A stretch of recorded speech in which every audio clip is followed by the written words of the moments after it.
Okay, we're inside at Hernder Estate Wines, and it's a lot warmer in here than it is outside. That's for darn sure. And I want to talk about a couple of things. First of all, we'll talk wines, and we were able to get Lydia, who's the winemaker here for 10 years, to come over and just give us some ideas of some neat things. First of all, though, it's going to be really, really cold this weekend. As I mentioned, minus 35, possibly with wind chills and temperatures around minus 20, maybe a little cooler than that.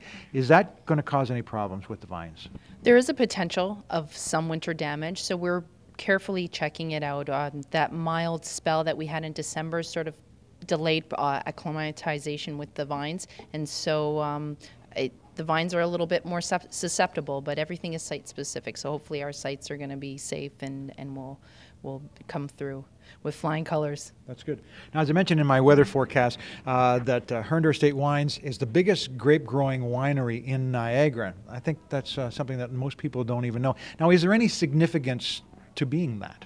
I think so. I think in terms of a winemaker, I have the luxury of understanding every site, the history behind it, and being able to produce fruit consistently for our final product. And that way consumers will know what they're getting year after year. A lot of people, thousands every weekend come down to Niagara to taste different wines, buy some bottles, try this and that and the other thing. When they come to Hernder, I've asked you to pick a couple of wines that people got to try. So tell us a quick bit about them. One of my favorites right now is our Reserve Riesling. It recently won the Lieutenant Governor General's Award for Wines of Excellence. Our Bac Noir Reserve, this is the first time in 10 years that we released a Bac Noir Reserve in 2012, was a fine vintage.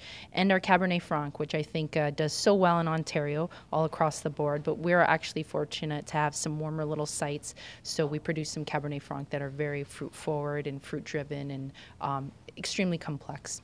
So there you go. There's a tip on what wines to try when you come down here. Now, it's not just a working winery, and this is another point I wanted to make. This setting up for an art show by the looks of things. So lots goes on here beyond just making and selling wine. Absolutely. The heart of the winery is our Victorian barn, and that is where we hold a lot of events. It's a banquet facility.